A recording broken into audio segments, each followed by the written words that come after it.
नमस्कार। Introduction to north Indian classical instrumental music, उत्तर भारतीय शास्त्रीय वाद्य संगीत का परिचय विषय इस पाठ्यक्रम में एक बार पुनः आपका स्वागत है। आज के इस पंचम सप्ताह, जिसका शीर्षक है मेन एंड एकम्पनिंग इंस्ट्रूमेंट, अर्थात एकल या संगत वाद्य, जिसके अंतर्गत इस सप्ताह हम मुख्यतः स्वर वाद्यों के विषय में चर्चा कर रहे हैं। आज के इस चतुर्थ व्याख्यान में मुख्य शीर्षक है बांसुरी एवं शहनाई। इस व्याख्यान के अंतर्गत हम बांसुरी एवं शहनाई के विषय में किन किन बिंदुओं पर चर्चा करेंगे, इसके बारे में हम पहले जान लेते हैं। सबसे पहले, बांसुरी क्या है, ये किन पदार्थों से मिलकर बना होता है, इनके विभिन्न अंगों का नाम क्या है, इसे किस प्रकार से बजाया जाता है, इसके प्रमुख कलाकार कौन कौन से हैं, इसके साथ ही शहनाई ये किस प्रकार इसकी रचना होती है, इसके प्रमुख अंग कौन कौन से हैं, ये किन पदार्थों से मिलकर बना होता है, इसकी वादन तकनीक क्या होती है और इसके प्रमुख कलाकार कौन कौन से हैं, और अंत में बांसुरी एवं शहनाई में मुख्य अंतर क्या है, इन सभी बिंदुओं पर आज हम विस्तृत रूप से चर्चा करने जा रहे हैं। सबसे पहले अगर हम बात करेंगे कि बांसुरी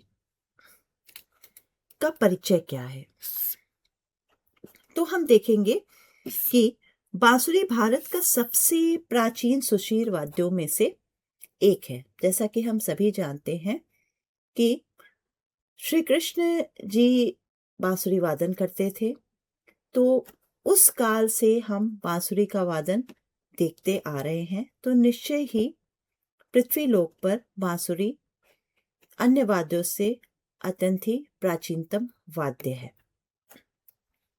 इसका निर्माण प्राय बांस के द्वारा किया गया है। जो प्राकृतिक रूप से बांस के पेड़ होते हैं, उसी प्राकृतिक बांस से इसकी रचना होती है। इसे फूंक कर बजाया जाता है।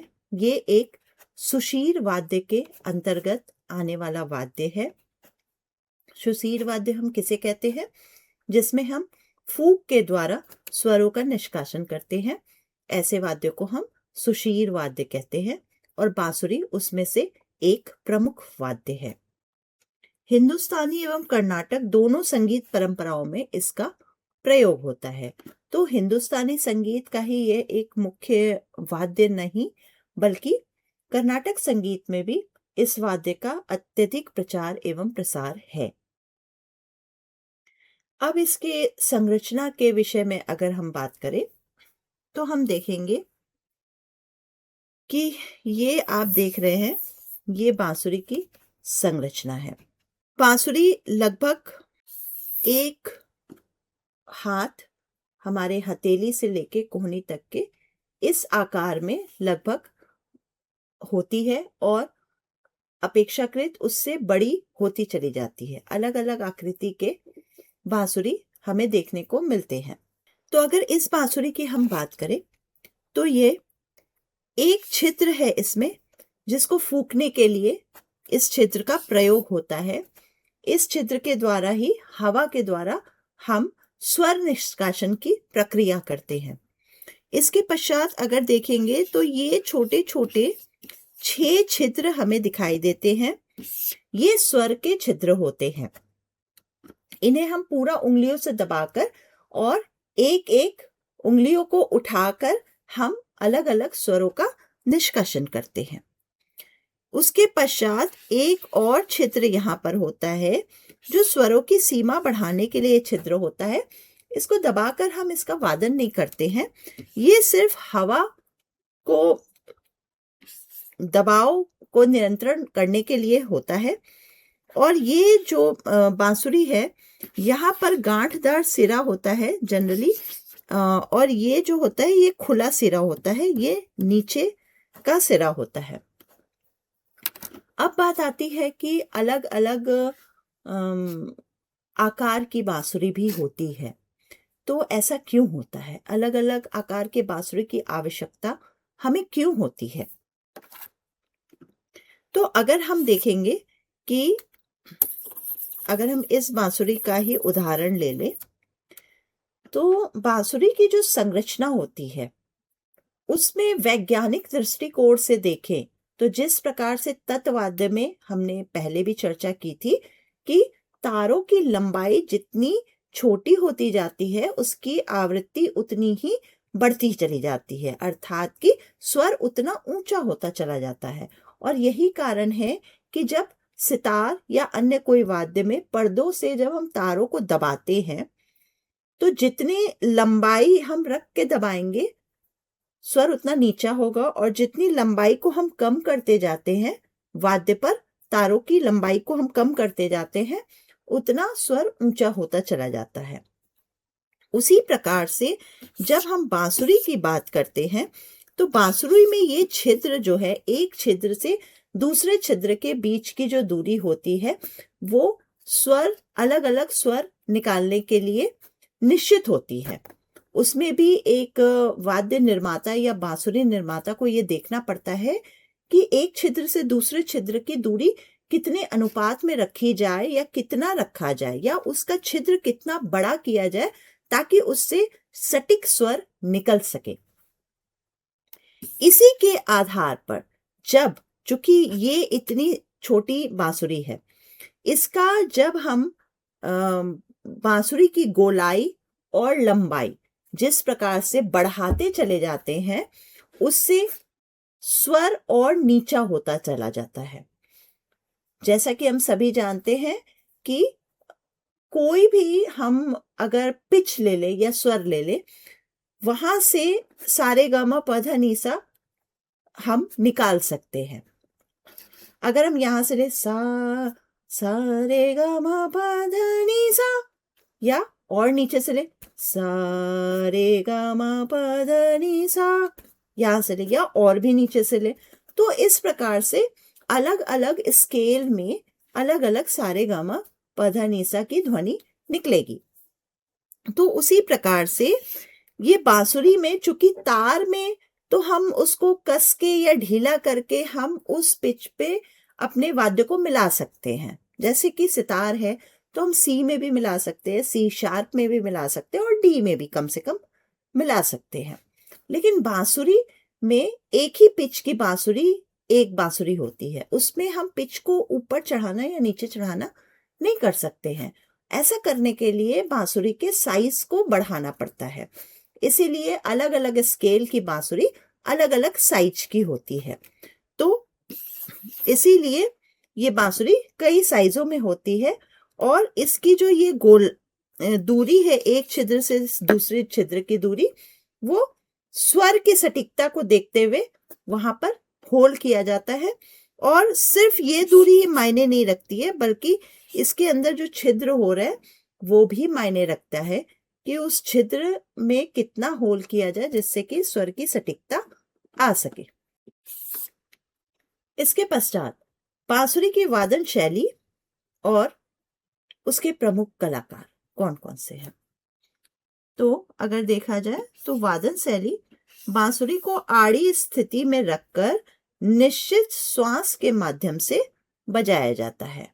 इसे थोड़ा सा तिरछा रखकर, बिल्कुल सीधा न रखकर तिरछा रखकर थोड़ा सा इसे बजाया जाता है।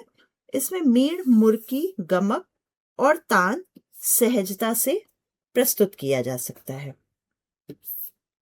इसके प्रमुख कलाकार कौन कौन से हैं? तो पंडित हरिप्रसाद चौरसिया, जो सभी लोग जानते होंगे, पंडित पन्नालाल घोष, राकेश चौरसिया एवं एन रामनी जी, जो कि कर्नाटक में प्रसिद्ध कलाकार हैं। ये प्रमुख कलाकार हैं। अब हम बात करेंगे शहनाई की। शहनाई भी एक सुशील वाद्य है, और बांसुरी जितना प्रसिद्ध वाद्य है भारतीय संगीत में, उतना ही प्रमुख स्थान है शहनाई का। और शहनाई को एक बहुत ही मांगलिक वाद्य भी कहा जाता है, और बहुत ही पवित्र वाद्य कहा जाता है। सभी मांगलिक कार्यों में इस वाद्य का वादन सुना जा सकता है।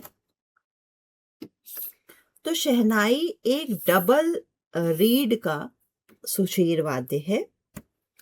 इसका प्रयोग विवाह, मंदिरों तथा शुभ अवसरों पर विशेष रूप से किया जाता है।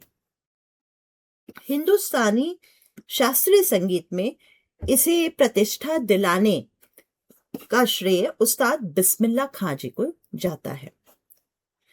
इसकी संरचना किस प्रकार से है? तो ये लकड़ी की एक नलिका भाग होती है। इसमें ये आप देख सकते हैं, ये लकड़ी की एक नलिका भाग होती है। इसमें डबल रीड होता है, स्वर छिद्र होता है और धातु की एक घंटी होती है। तो इन सब चीजों को मिला के इस वाद्य का निर्माण होता है। अब इसके अंगों का अगर हम अध्ययन करेंगे तो हम देख सकते हैं, हम नीचे से ऊपर की तरफ बढ़ेंगे। ये जो है ये प्याला है, यहीं से ध्वनि का निष्कासन होता है। ये पीतल का बना होता है और इसे प्याला कहते हैं। उसके ऊपर जो ये लकड़ी का भाग होता है इसको धारी कहते हैं और स्वर का जो निष्कासन होता है वो इसी भाग से होता है। इसमें आप देख सकते हैं ये छोटे छोटे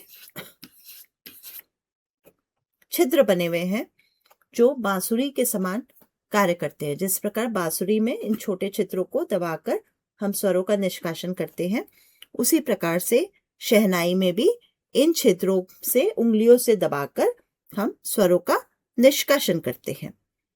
अब इसे डबल रीड कहा जाता है। क्यों कहा जाता है? क्योंकि इसका जो छिद्र है ये एक यहाँ पर है, यहाँ से एक नली नुमा एक भाग गया और यहाँ पर ये पत्तुर जो बांस का बना होता है वो दिखने में कुछ इस प्रकार से होता है, कुछ इस प्रकार से होता है।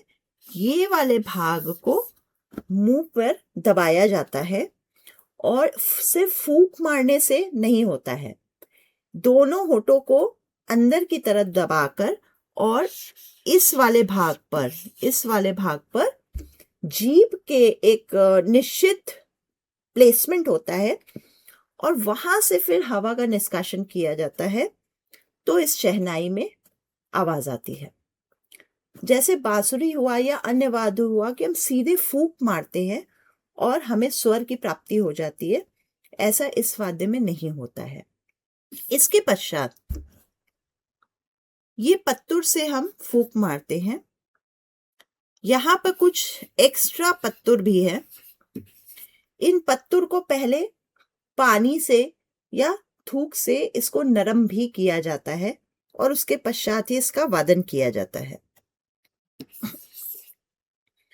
ये है सूजा।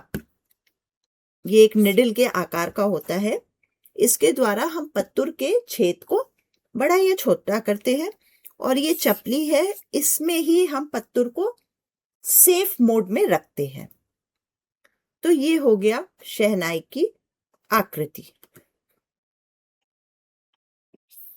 शहनाई की वादन शैली और इसके प्रमुख कलाकार। तो वादन शैली अगर देखें तो डबल रीड में वायु प्रवाहित करके इसे बजाया जाता है। स्वर अत्यंत मधुर, गंभीर और गूंजदार होती है।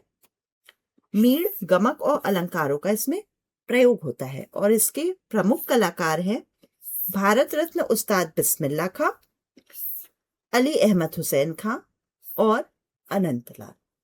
अब हम बात करेंगे बांसुरी एवं शहनाई का तुलनात्मक अध्ययन।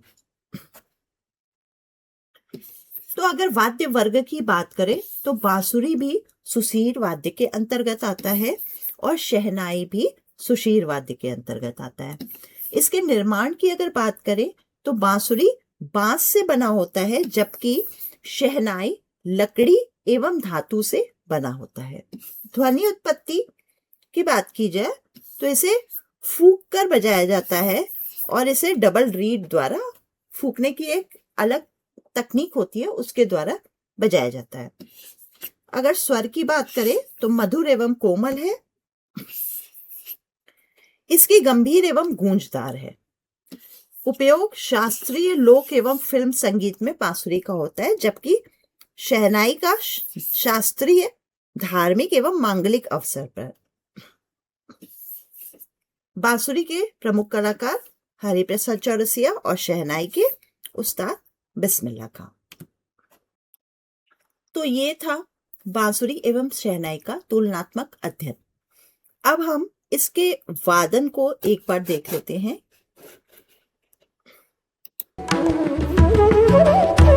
ये बांसुरी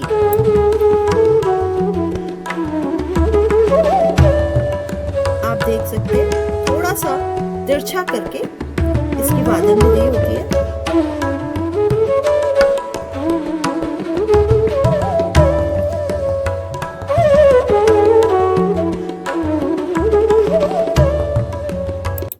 तो ये देखा आपने कितना मधुर और मीठा आवाज बांसुरी से आता है। अब इसी के दूसरी तरफ हम देखेंगे शहनाई, बिल्कुल अलग ध्वनि और बिल्कुल अलग पहचान के साथ।